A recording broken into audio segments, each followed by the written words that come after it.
There are many miles of undiscovered areas beneath the crust we can't even come close to. Scientists found what appears to be underground mountains buried inside the mantle. Our planet is divided into 3 layers: the crust, the mantle, and the core. The crust is where 8 billion people, trillions of trees, and millions of animals live and thrive. There are also different types of crust in the land and the ocean. The oceanic crust contains unique rocks and is denser than the land crust. We all see how the Earth is divided and color-coded to show the crust, mantle, and core in textbooks. But there are also special layers in between that not everyone talks about. The mantle is divided into the upper and lower part, which is the transition zone. Since the mantle acts as the geological recycling center, the plate tectonics don't only move side to side, but up and down. It's actually why all the volcanoes appeared. The magma spews out to the surface or even underwater, and then sinks back down and repeats. The transitions go down 250 miles and then 410 miles. And in this bottom layer, scientists keep discovering the hidden landscapes. The mountains in the mantle are more rugged and much larger than the ones on the crust. Scientists found a mountain range with peaks higher than Mount Everest. Some of them are as high as 600 miles. When the continents were still landlocked together, there may have been some hidden lands now underwater. Theories suggest that Iceland used to be part of a larger microcontinent, Icelandia, which connected present-day Iceland with Greenland and Scandinavia. The idea digs even deeper to a greater Icelandia, which includes Britain. But after the split, these bigger lands sunk with everything in it. There are also theories about New Zealand being part of Zealandia, a hidden microcontinent within the same region. So it could be that these mountains used to be part of old Earth that are underground over the billions of years of natural occurrences. But still, it isn't very likely. One theory is that these underground mountain ranges could be leftover slabs of rock that descended from the surface to the transition zone from the moving of the tectonic plates. As they sink, the large pieces break down into smaller ones, and as they compile over the millions of years, they form what appears to be underground mountains.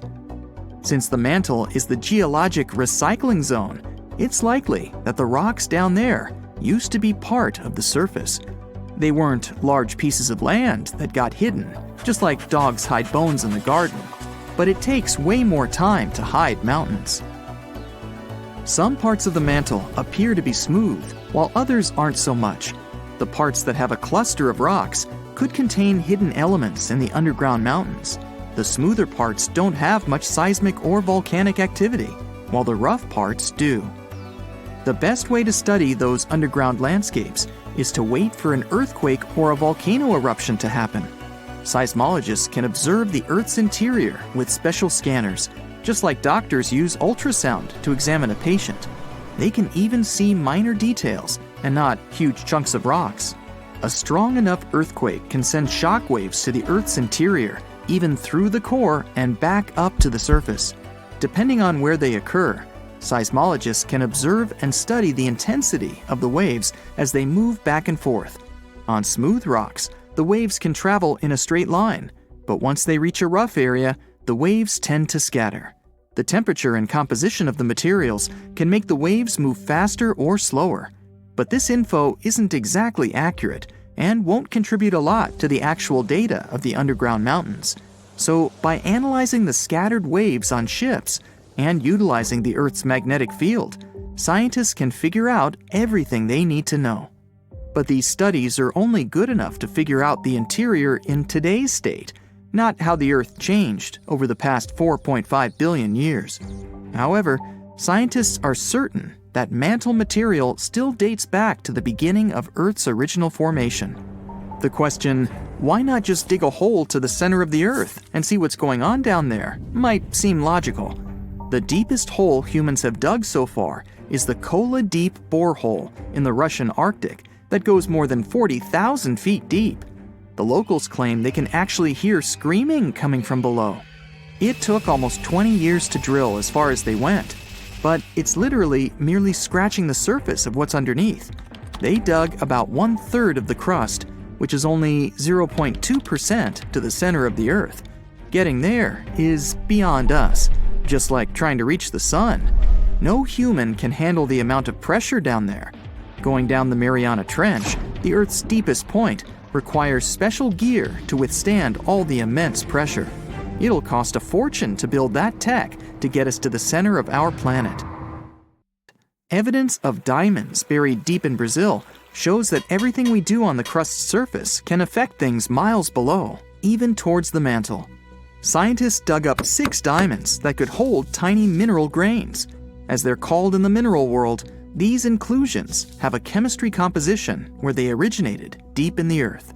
Typical diamonds are formed at depths less than 125 miles in the upper mantle, where it's extremely hot.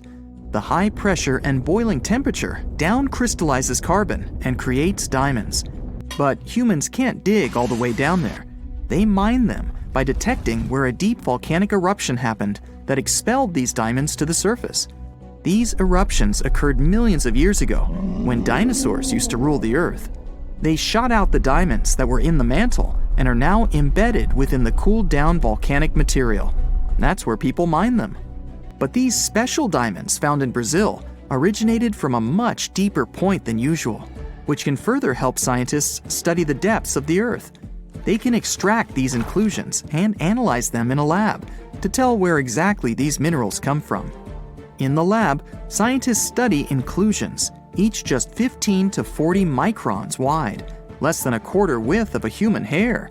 They found out that they contained many types of minerals found in volcanic rock on the surface. The carbon composition of the magma from the surface is much different than the ones deep in the Earth.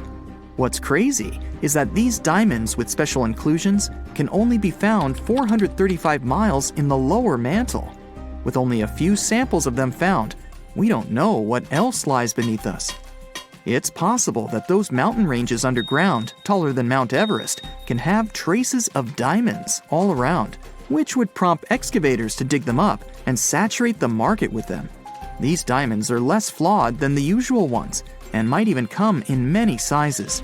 It's possible to see diamonds as large as a car or as small as a grain of rice. There might even be new diamonds with different chemical compositions than the ones we find near the surface. The largest diamond in the world is the Cullinan, which can fit in the palm of your hand. It weighs around 1.3 pounds and is 3,100 carats. It was found in 1905 in South Africa. For anything to exist on Earth, you need carbon. In a nutshell, the carbon cycle is when plants and algae release carbon dioxide into the atmosphere or dissolved in water through photosynthesis. It's converted into carbohydrates and stored as fat.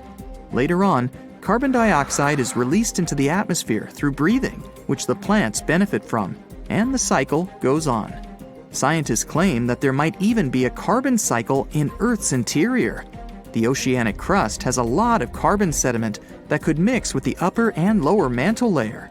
But there still isn't enough evidence to support this. The deep diamonds might be the key to popping open that theory. Only time will tell.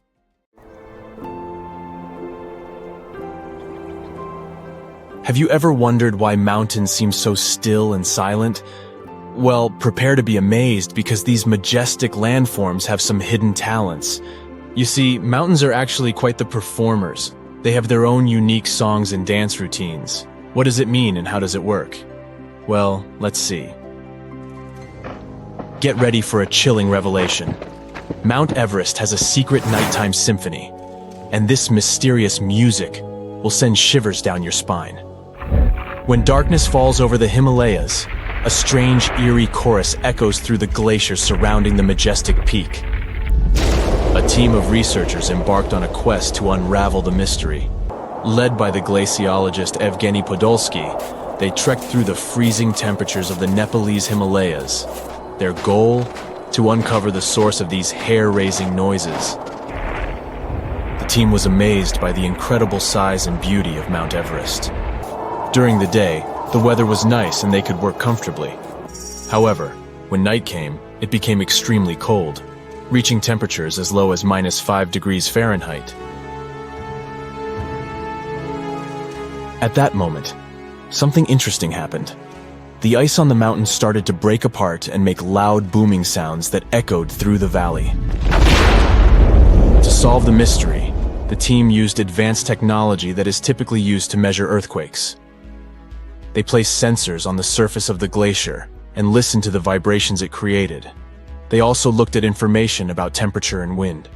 By comparing all of this data, they made a very important and exciting discovery. The culprit behind this frozen orchestra? It's the sudden decrease in temperature. The icy surface of the glacier is very sensitive to these changes, causing it to crack and split with loud booming noises. This discovery helps scientists understand how glaciers behave in a world where climate change is becoming more pronounced. This adventure is really important because it gives scientists who study glaciers and the climate in faraway places like the Himalayas very valuable information. The melting of glaciers in that area is happening really fast, and that's a big problem. It's a serious threat to South Asia. Recent research shows that the glaciers have been melting 10 times faster in the past 40 years compared to the previous 700 years. But this isn't the only reason why mountains can make strange noises. Other mountains might also sing their own songs. For example, Mount Matterhorn. Guess what?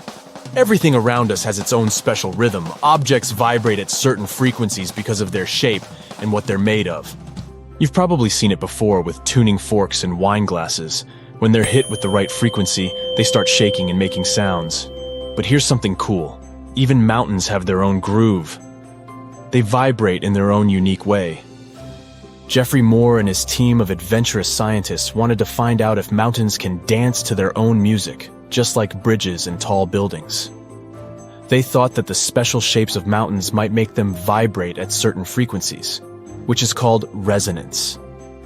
But testing this idea wasn't easy. Unlike buildings that engineers can shake or bridges that vehicles can drive over, mountains are massive and hard. It's hard to make them move on purpose. Not giving up, Moore and his team took on a big project. They wanted to study how the shaking of the earth affected the famous Matterhorn mountain. This incredible mountain is located on the border of Italy and Switzerland. It looks like a pyramid. It's really tall, reaching about 15,000 feet high. It has 4 sides facing north, south, east, and west. With the help of helicopters, the scientists put special devices called seismometers in specific places on the mountain. One was placed at the very top and used solar power to work. It was as small as a coffee cup. Another seismometer was tucked beneath the floorboards of a cozy hut on the mountain, and a third one was placed at the base of the mountain to compare the measurements. Together, they were the tiny observers that kept recording the movements of the mountain all the time. And they finally detected it. Even though the mountain's movements are incredibly small, scientists discovered that the Matterhorn gently sways back and forth about once every 2 seconds. What's truly surprising is that the top of the mountain moves up to 14 times more than its base. The Eiffel Tower kinda does the same thing. This giant iron structure is a pro at handling windy days, and when a storm blows through, it's not afraid to show off its swaying skills. It's like the tower is saying, "Hey wind, bring it on." But the reason behind the mountain's movement isn't just wind, as it may seem. So, why do mountains do that? Why do they dance and make a humming sound? Are they having a party that we're not invited to? Well, it's all because of something called seismic energy. When earthquakes happen in different parts of the world, their energy travels through the earth and causes the mountains to vibrate. The oceans also join in this mountain music. When waves move across the ocean floor, they create vibrations called microseisms. It's like the Earth's own heartbeat, felt all around the world. And guess what? The frequency of these vibrations matches the way the Matterhorn sways. It's like the mountain and the oceans are chilling together. So the next time you see a mountain, remember that it's not just standing still. It's actually part of a global symphony created by the Earth itself. This research helps us learn how earthquakes can affect steep mountains that are prone to landslides and avalanches. It also gives us a new way to appreciate mountains like the Matterhorn. They have their own hidden songs, swaying and vibrating to a mysterious melody deep within the earth. But there's one more pretty cool thing about the mountains. They don't just talk themselves. They may also influence the way we talk. Turns out, languages spoken in high-altitude areas have special sounds that you won't hear elsewhere. After studying 567 languages, linguists found that 92 of them use a special kind of sound called ejectives. These sounds are made by pushing air out forcefully from the back of the throat. This creates bursts of speech that give these languages their distinctiveness. Scientists were really surprised by this connection. These sounds, like a strong K and Ka, are not common in English or European languages. But some indigenous languages in North America and the area between the Black Sea and the Caspian Sea have them. What's even more puzzling is that Tibetan languages, spoken in mountains, don't use ejectives. Linguists are curious to unravel this mystery and learn more about how mountains and language are connected. So, why do some languages spoken in the mountains have special sounds? Well, it's a bit of a mystery. Researchers have some cool ideas. One idea is that these sounds might help people keep their throats from getting dry when they talk in the dry air of the mountains. Another idea is that the lower air pressure up there makes it easier to make these sounds, but scientists are still figuring out the real reason. Although some experts are not entirely convinced by this explanation. They say that while geography can influence language, there are other reasons why languages might be similar, like borrowing words from nearby languages or being close to each other. But this research has still given us some amazing insights. Mountains not only shape the way our world looks, but they also shape the way we talk. So, the next time you're exploring a mountainous area, listen carefully to the local language. You might hear unique sounds and words that are influenced by the mountains themselves. It's like nature is sharing its own special secrets through the language of the people who live there. And remember that the mountains themselves also have a voice, and they're speaking to us in their own special way. Scientists are still on an exciting adventure to uncover their secrets. So let's see what are some cool things they'll find out in the future. Stay tuned. Welcome to Ever City. It's a megapolis built inside a relatively young mountain. Everest is only about 55 million years old, but it's already the highest mountain in the world, 29,000 feet. Picture the Statue of Liberty. Now, imagine she had 83 twin brothers and sisters, and they were all standing on top of each other. If you wanted to get there back in the day, you had to pass some serious fitness tests, train for months, have perfect health, and spend a lot of money. Oh, and be a little crazy. Now that Mount Everest has been turned into a city, though, you don't need any of that stuff. Well, except money. Apartments here don't come cheap. It's easy to navigate around Ever City. The whole thing's basically 6 circles. It looks like a finger with 6 rings on it. The lowest and largest circle is the residential area. The highest and smallest ones near the top is where the richest people live. Below that is the meditation circle. Then a circle for hotels, and 2 circles of pure entertainment.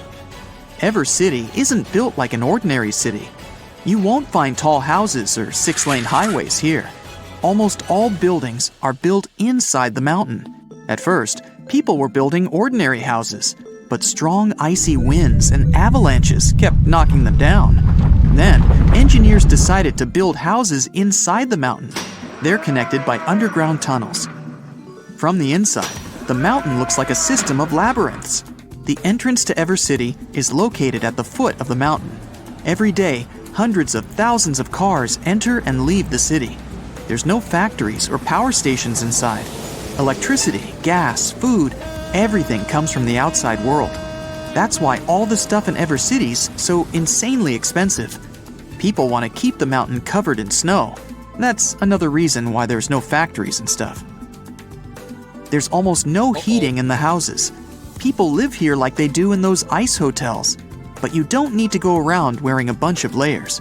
Designers created special thermal pants, socks, and t-shirts that go under your regular clothes. All that, plus jeans and a t-shirt, is totally enough to keep you toasty warm. To keep your face fresh, they've come up with a special cream. It warms and moisturizes your skin, and it's SPF 100, which is about what you'd need if you liked walking around on the top of Everest. Want to stop by a coffee shop, then grab a double bacon cheeseburger and maybe a slice of cheesecake? That'll set you back about $500. A movie ticket costs at least $100. and internet so expensive, you'd have to pay about $1 just to watch this video. Even so, more and more people are moving to Evercity every year. It's peaceful and quiet. You feel harmony and unity with nature.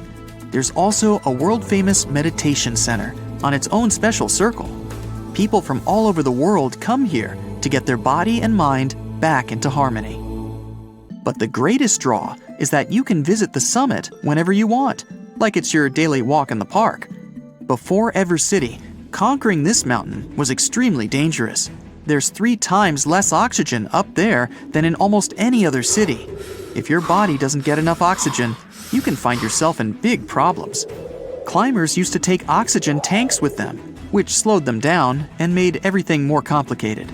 It's hard to get out of the way of an avalanche with huge metal cylinders on your back. Strong winds are a big problem too. At the top, the wind can blow at 100 miles an hour. Try to nail one of those jumping selfies, and you'll be blown clean off the mountain. It's so cold that icicles form on your hair, and your skin gets covered with a thin crust of ice. And when you're up there, you have a special, terrible superpower. A loud scream could cause an avalanche. But now, everything's chill. To get to the top of Everest, you just need to sit in a comfortable snowmobile capsule. It'll protect you from any bad weather or the odd avalanche. If you get covered with too much snow, you just turn on a powerful heater, wait a few for the snow to melt, and continue on your journey. Oxygen cylinders inside the cabin let you breathe normally. The new road to the top is well lit, and there are signs everywhere, so you never get lost. The only problem is traffic. Every day, thousands of people want to visit the highest point on the planet. You might have to wait in line for several hours. But don't worry, all Evercity capsules are equipped with high-speed internet, an 8K screen, and game consoles. And if you get hungry, you can always order food, delivered by the latest AI robot snowmobile. You made it! So quickly find a parking spot, leave your capsule there, and head to the ski lift that'll take you straight to the top. Now, all you have to do is put on an oxygen mask and enjoy the view. While you're up there, you notice an ad inviting you to dine at the highest restaurant in the world, just 100 feet below the summit. It'll set you back around $10,000. Tempting, but you're not hungry. Feel like the king of the world. Dine with us at Best Food Ever Rest. Pretty good ads, but you already feel like the king of the world. You scream with delight and... well, unfortunately, you just can't stay up there forever. There's not that much space at the top, so they only give you about a minute to enjoy the view. But it's okay, you can come back tomorrow. There are 2 ways back down the mountain. You can get in your capsule and drive home, or grab a snowboard and ride down. But before you rent some skis or snowboard, you need to show your Everest driver's license. It says if you've passed the special snowboard and skiing test. You take a snowboard and jet down a lit track. You zoom past the top of some houses sticking out just below the summit. That's where the wealthiest people live. They can just walk out their front doors and take a special elevator up to the top. You'd need to be a billionaire to have one of those houses, but there are over 2,000 of them right now, about half of them from the USA and China. Unfortunately, you live much lower down the mountain, but that has its advantages. The lower you live, the less you pay for food, entertainment, and electricity. You glide into the meditation center for a bit. A special ventilation system delivers air directly from the top of the mountain, plus a little added oxygen. You breathe in pure harmony. All 6 rings of Evercity have 360-degree views, and from way up there, all you can see is peaceful snowy mountains mixing with wispy clouds.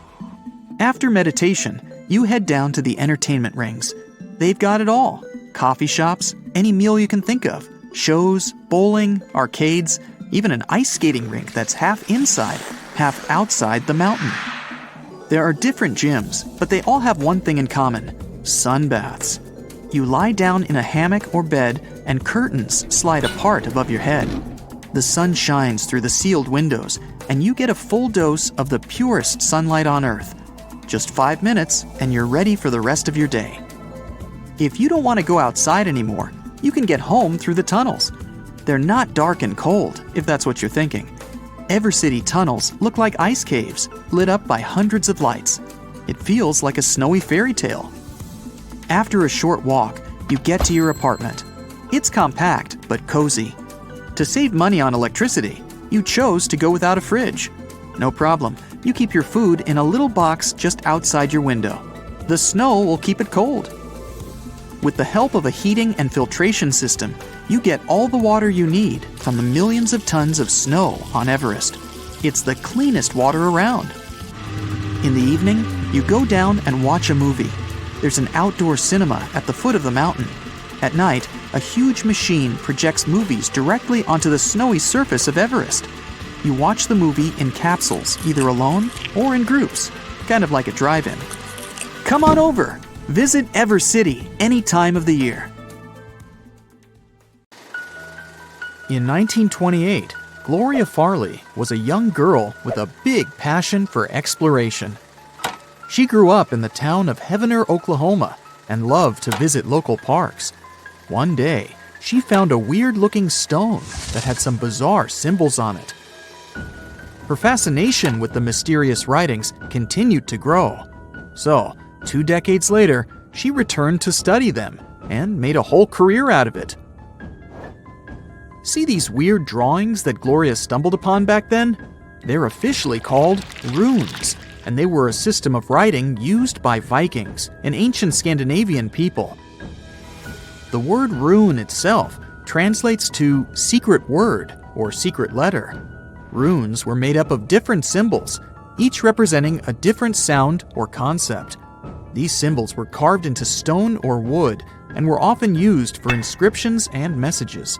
As an important part of Viking culture, they were used everywhere, from spiritual texts to everyday communication. Why are these writings so interesting in the first place? Firstly, because there is no official text that explains the history or creation of the Viking runes. Some Vikings engraved runes onto the trunk of a tree named Yggdrasil. It was a mythical tree in Norse mythology. It was believed to connect the 9 realms of the universe. It's described as a huge ash tree with branches that reach out to all corners of the world. The tree is often depicted with 3 main roots, one on Earth, one more extending into the underworld, and the last one reaching the realm of spirits. It's a symbol of the connection between things and the cyclical nature of life. But this is just folklore. In reality, the origin of runes has not been officially determined yet. Many people even question whether Vikings originally used runes, mostly because they think Vikings acquired their knowledge of runes during their travels. We know that Vikings traveled to many different places throughout their history. They started in Scandinavia, then went on to visit the rest of Europe, including the British Isles, France, Germany, and Italy. Some even reached the northern parts of Africa and certain regions of Central Asia, going as far as the Caspian Sea and the Black Sea. But there's another theory about Vikings and their travels that continues to baffle historians. Did Vikings actually discover America? Well, for starters, America was not discovered by anyone. The landmass of North and South America had been inhabited by indigenous peoples for thousands of years before the arrival of European explorers. But the first known European to reach the Americas was Christopher Columbus, who arrived at the Bahamas in 1492.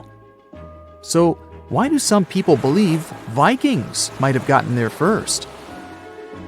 We have to travel back to the 19th century, when the idea that the Norse were the first Europeans to discover America took off. This belief was based on runes and Norse artifacts found in different areas in the U.S. That cobblestone path, first discovered by Gloria Farley, located in Heavener Runestone Park in Oklahoma, seems to tell the same story. To this day, this slab is one of the biggest historical mysteries in the U.S. Some believe that the runes on the stone were carved by Norse explorers in 1000 CE. At one point in her career, Gloria even reached out to the Smithsonian Institution and found out that they had already concluded in 1923 that the symbols had indeed been from a Scandinavian language. They translated to Nomedal, or gnome, and dal, which in turn translated to Sundial Valley, or Monument Valley. This information answered the question of what language the symbols belonged to, but left two other questions unanswered. Who carved the symbols, and when were they carved? During her professional life, Gloria collaborated with specialists in Norse history, geology, and epigraphy. She collected evidence that backed up her theory that Vikings had explored North America and could have easily navigated shallow rivers and creeks in their longboats. Though it may seem unlikely, it's not impossible that Vikings once sailed down the Mississippi River. In fact, Viking runestones have been found in various places all over North America, including Minnesota and Maine. In Oklahoma, researchers have discovered 6 of these runestones in total, though their validity is still uncertain. One Norse settlement, L'Anse aux Meadows in Canada, has been confirmed to date back to 1021 CE. This supports the idea of the Viking activity in North America during the estimated period of time of the Heavener runestone. The Heavener runestone's age cannot be determined through traditional scientific methods like carbon dating or organic material decay rate analysis. Therefore, researchers started to look for other evidence, like Viking artifacts or any other signs of their activity in the area. But none has been found to this day. That's why Vikings really visiting Oklahoma is a subject still up for debate. We can't finish our story about the Viking runes without mentioning the Futhark, which is a 16-letter alphabet. It was the basis for the earliest runic inscriptions that date back to around 200 BCE. At that time, the alphabet consisted of 24 letters. By 800 BCE, the number of letters was reduced to 16. The use of runes continued until the Middle Ages. Inscriptions on stone and wood were made with regular runes, while a different version of the alphabet was used for everyday messages on wood or bone. Runes were also commonly used on objects like combs to identify the owner. In the Viking culture, runes were used to honor brave fighters and heroes on memorial stones, such as the famous Jelling Stone in Jutland, Denmark. These stones were placed in public areas for all to see and had a big impact on the local culture.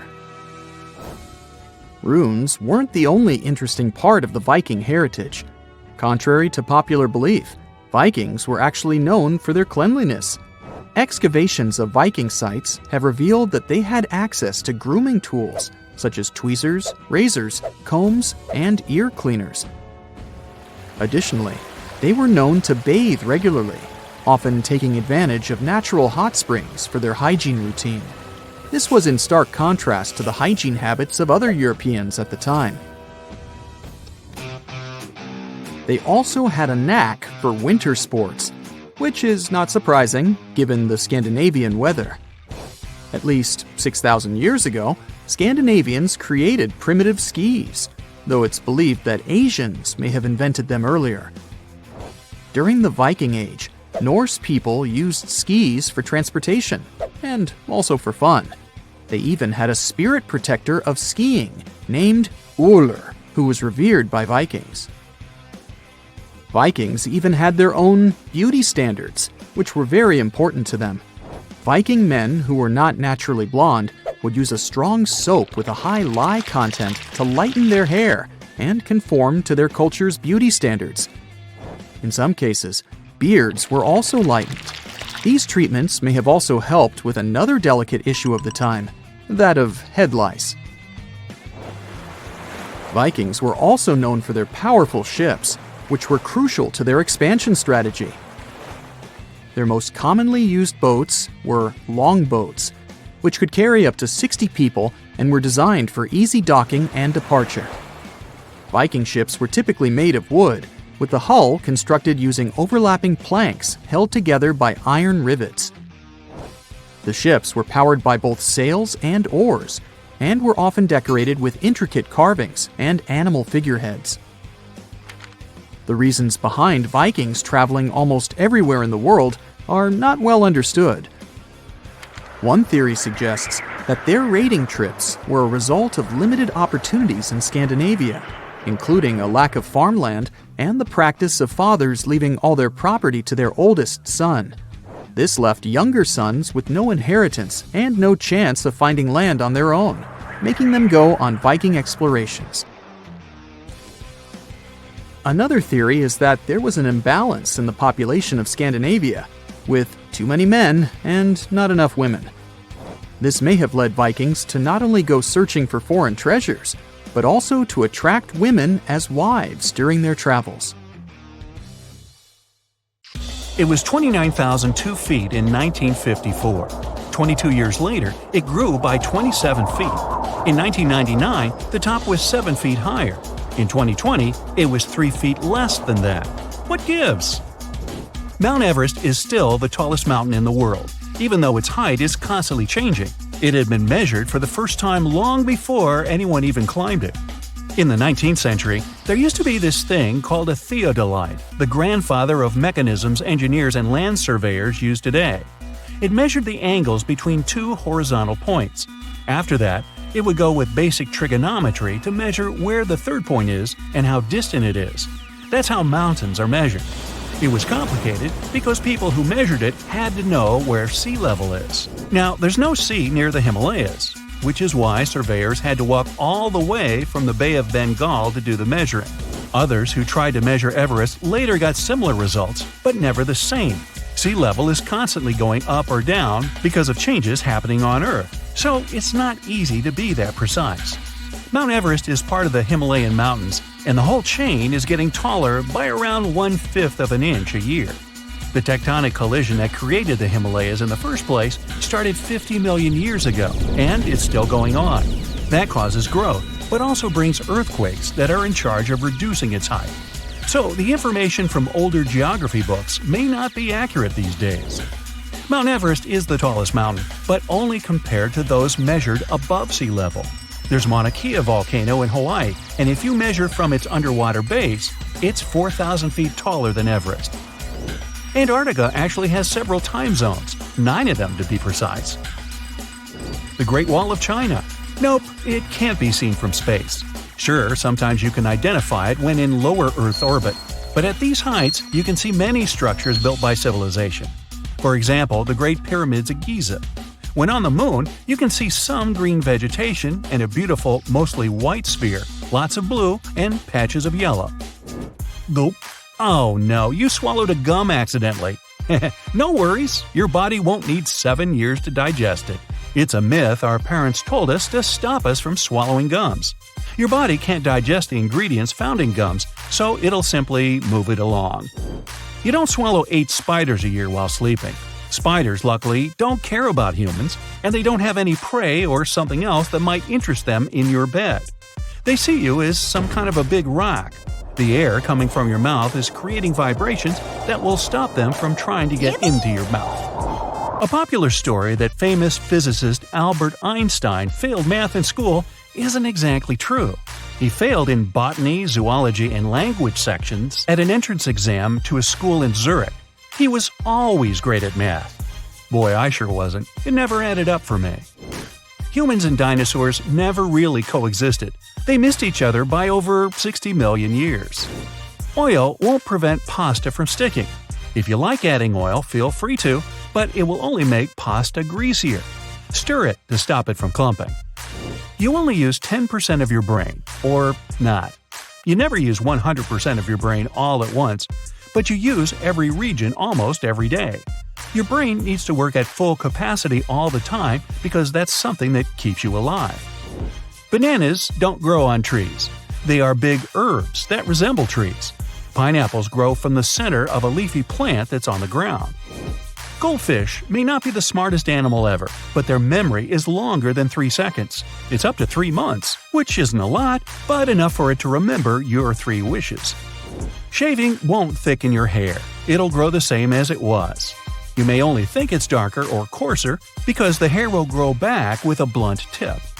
Coffee lovers, don't worry, caffeine won't dehydrate you.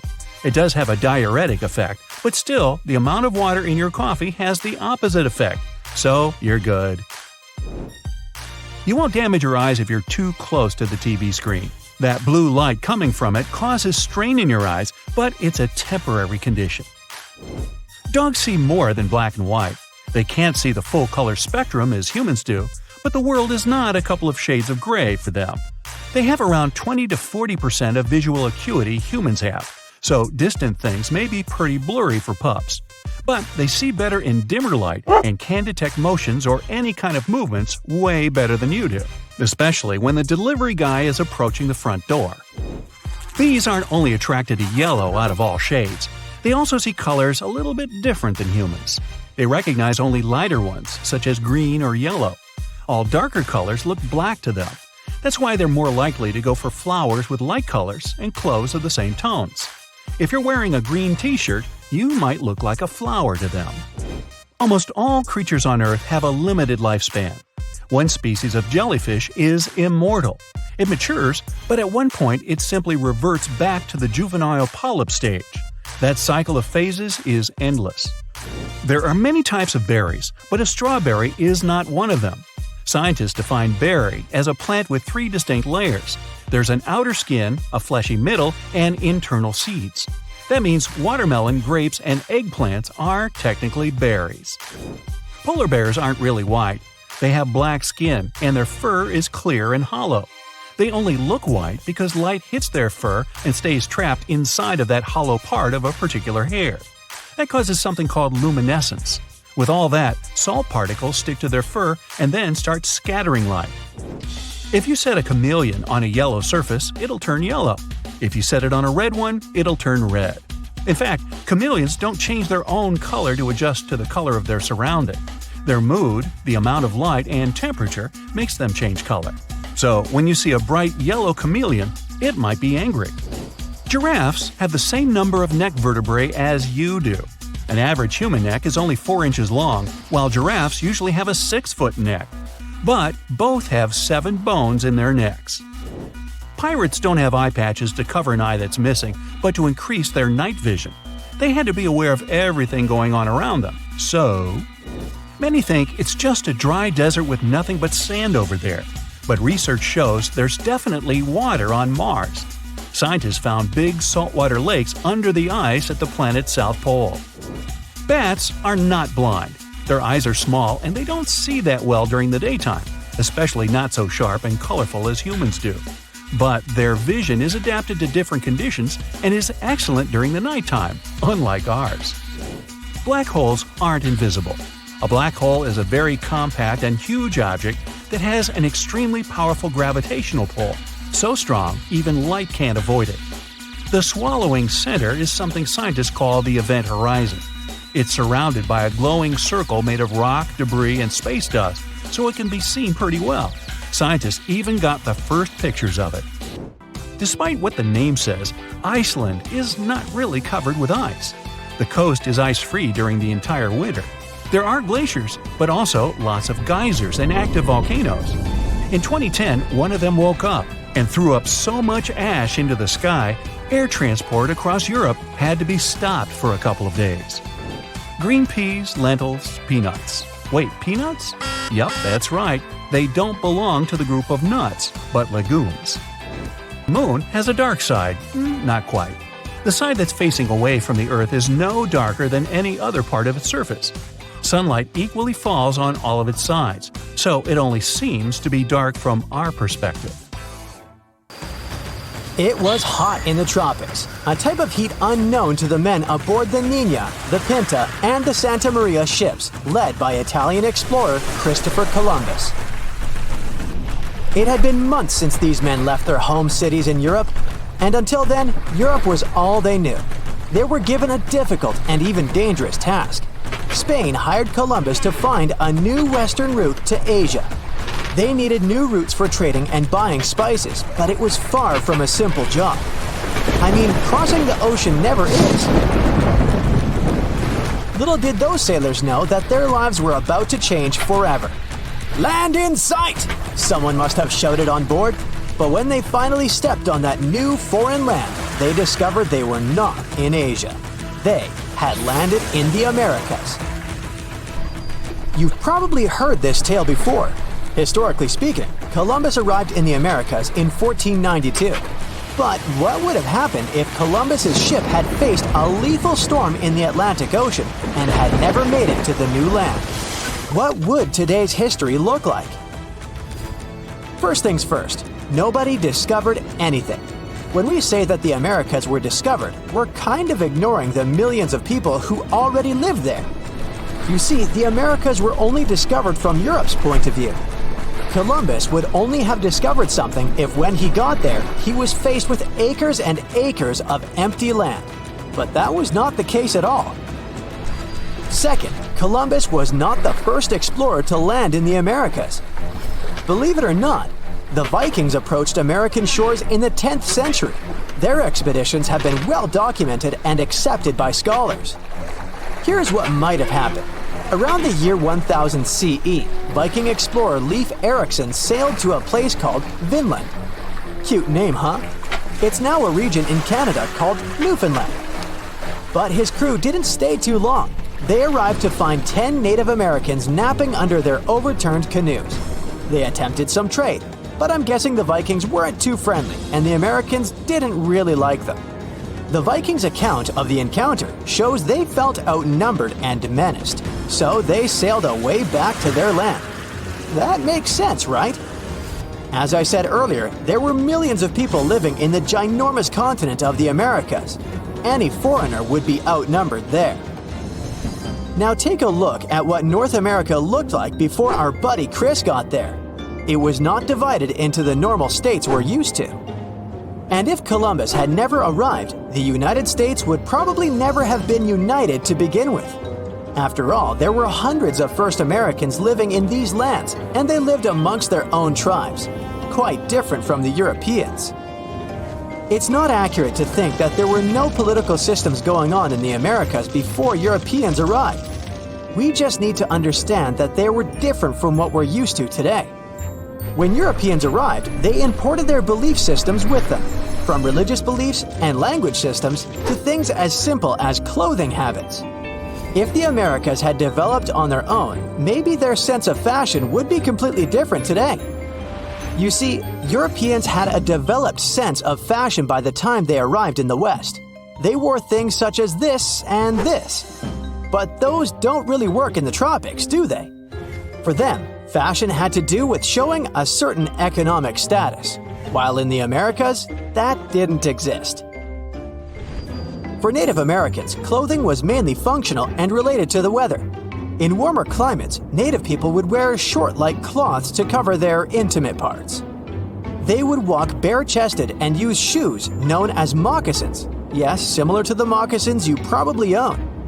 In colder climates, they would resort to using leather and fur parkas. Of course, there was always the special clothing used for ceremonial purposes. So I'm guessing that if Columbus never reached the Americas, brands such as the Gap, Hollister, and Forever 21 would have never existed. But we could live with that, couldn't we? Here's a wild thought. Let's say that by the 1700s, Native Americans had developed complex engineering skills. They built big boats, maybe a bit smaller in size than the traditional European ships, and decided to venture across the ocean. Let's say they were the ones who arrived on European shores, in places such as Spain and Portugal. They carried gifts and goods with them for trading, of course. This was also a common practice amongst them back home, known as potlatch. Sure, they were received with suspicion by the Europeans, who had only ever traded with Asia. But with this inverted encounter, a different type of relationship began between Native Americans and Europeans. Since Europeans didn't claim ownership of the Americas, the people from the so-called New Land weren't considered inferior to them. Actually, they stood side by side as equals, each one with their own power and set of knowledge. Native Americans taught Europeans a new type of ruling system, a more decentralized one. So modern-day structures of government would look really different. Maybe Europeans decided that 4 years was a long time for someone to hold decision power, so they implemented smaller and more frequent elections. Oh, and the landscape of European cities also changed a lot. Instead of huge statues made of copper and bronze showing men in ships on their way to the Americas, the Europeans built totem poles in honor of their alliances with first Americans. In terms of medical and medicinal knowledge, they had a lot to exchange about. While Europeans were making advances in traditional medicine, Americans had developed an impressive knowledge of herbs that could heal a series of things. Before they knew it, Europeans were selling different varieties of plants in their pharmaceutical establishments. They had one big barrier though: language. Since Europeans never arrived on American shores, they also never taught their language to Americans. So maybe in this scenario, both cultures brought in their best linguists and tried creating a new language from scratch. Something that could be comprehensible from both perspectives and that could encompass both of their worldviews. The implications of this on modern-day life would be really profound if you stop to think about it. Let's say that this newly created language involved some symbols and drawings in it. You see, Native Americans often told stories using symbols known as pictograms. They were quite literal sometimes. As you can see, a mountain was represented by, well, a mountain. It's crazy to think that this system of communication has been around for 5,000 years, since it was actually invented by the Sumerians. And hey, maybe even our laptop keyboards would come equipped with these symbols, and you could write more visually hybrid and fun emails than the ones you write today. The American landscape would have also changed.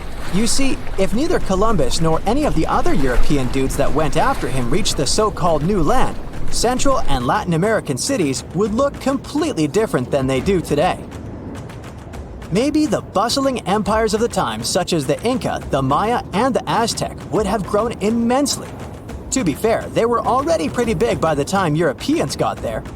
Some pre-Columbian Maya cities were as big as medieval London and Paris in terms of population. But oh my, the Mayan Empire would have grown so much that it could have spread out all over of Central America. They could have developed their pyramid building craft up to the point that they managed to build an even larger pyramid than the Giza pyramid in Egypt. So tourists would come from all over the world to visit. And in South America, let's just say the region could have turned into a huge forest, bigger than the Amazon. The Inca could have spread through the Andes and then into the mainland. Places such as Brazil and Argentina never existed.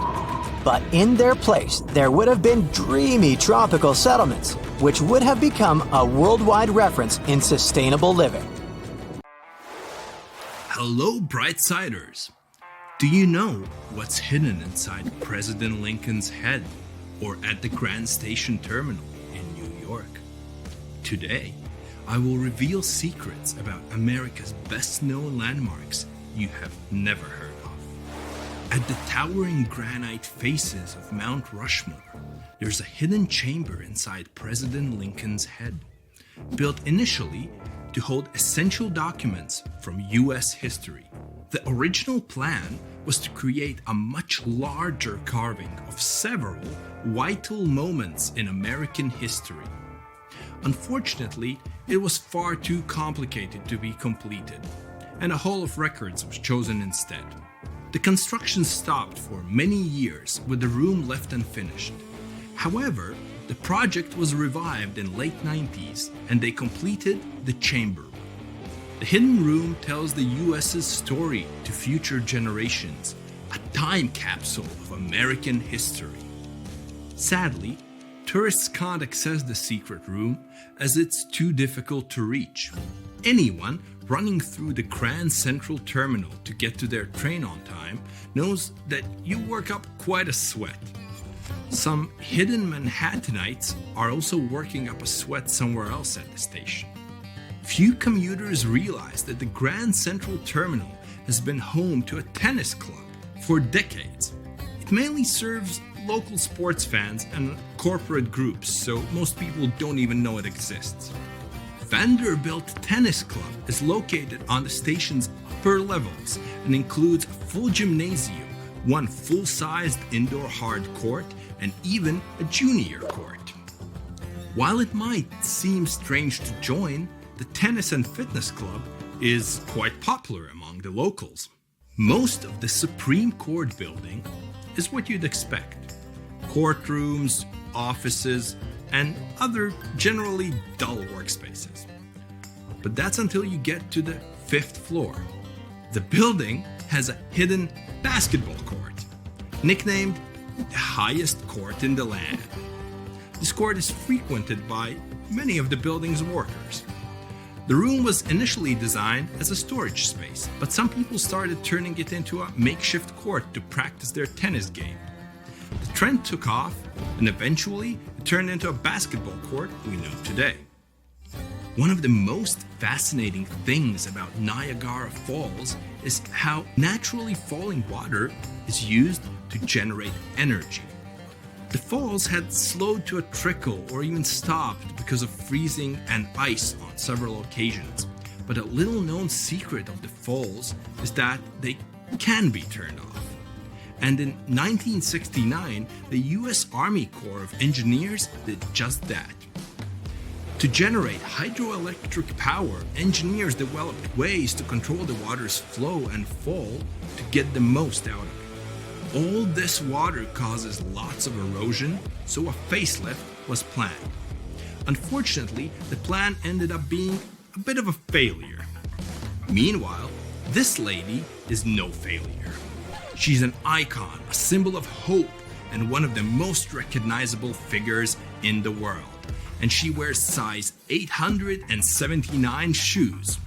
The Statue of Liberty is one of the most recognizable structures in the USA and in the world. In 1886, the monument wasn't just symbolic. For 16 years, the statue functioned as a fully operational lighthouse. Tourists at the US landmark can head to her crown for a stunning city view, but there used to be a room in the torch that could be accessed. Unfortunately, the ladder to the torch room was damaged by a shockwave from a nearby explosion, making the room inaccessible from 1916 until today. And it hasn't welcomed any visitors since. When the Brooklyn Bridge was first under construction, the engineers faced two significant problems. Well, the city didn't have enough money to pay for the whole project. That's a first. And local wineries were refusing to relocate out of the path of the construction. The engineer managed to find a great solution to both problems. They helped finance the bridge by building wine cellars and renting them out to local businesses that needed the extra storage. That's a pretty genius approach to financing a bridge, actually. Today, the city of New York has taken ownership of the cellars and stripped the caverns of their original functionality. Now, they are primarily unused and full of maintenance equipment. Disneyland has fast become one of the most famous landmarks in America. Hardcore fans might think they know all of the park's secrets, but some might even surprise regular parkgoers. Hidden behind an unmarked door in Disneyland's New Orleans Square, you can find a posh, expensive restaurant called Club 33. If dining here is on your to-do list for your next vacation, you better start saving your money right now. The price to enter is a little expensive, costing around $25,000 to join, plus an annual fee of $12,000. If you feel wrong about never being a part of Club 33, maybe this will cheer you up. The waiting list can be up to 14 years long, and even Walt Disney himself never got to see it. The Golden Gate Bridge was once the world's longest suspension bridge. This eye-catching 1.7-mile-long feat of engineering was completed in 1937. While many people know that the bridge is constantly being repainted, did you know that the paint color, which looks red, is called International Orange? Interestingly, the color was just a primer, but it turned out to be quite visible through the thick fog. The bridge's original color plan was suggested to be black with yellow stripes to maximize its visibility for passing ships. That's quite an ugly combination, I think. Most people who visit the Lincoln Memorial are in awe of the size and view of the reflecting pool. Some even spend all of their energy trying to find the famous typo carved into the walls. In the line, "With high hope for the future," the sculptor mistakenly spelled the future with an E instead of an F. Yet they tried filing it in, but the typo is still visible. Visiting the Gateway Arc to look at the city of St. Louis is like looking back in time. Most visitors don't know that the Arc also provides a glimpse back to its construction. Built to withstand earthquakes and high winds, the Arc can move and bend as much as 18 inches in high winds. The Arc is the tallest national monument in the United States, standing at 630 feet. Few people realize that it's 630 feet wide as well. That's impressive. The most peculiar thing about this spectacular construction isn't just its story, but that it also contains the stories of over 600,000 people from St. Louis. Hidden underneath the deluxe Walford Astoria Hotel is a secluded platform called Track 61, part of the Grand Central Terminal. A railway car believed to be designed for President Franklin D. Roosevelt was left in the station for decades before being removed. This private train car was able to pull into the underground station where he could come and go unseen by the public. Unfortunately, the car turned out to be just for transporting parts of construction materials, which is not really as cool as transporting a president. The Liberty Bell features one of history's most famous repair jobs. Well, actually, lack of repair jobs. The bell was tested, split, and repaired when first received. And it just got worse from there. After nearly 90 years of use, a narrow crack formed in the Liberty Bell in 1840s. When the city of Philadelphia sought to repair the bell in 1846, metal workers made the crack even worse. Attempts were made to repair the existing rupture in the bell, but it was subsequently fractured beyond repair. After all of this, it had to be taken out of service for good. The bell we see today is just a replica. Not one person alive today has heard the authentic original sound of the bell.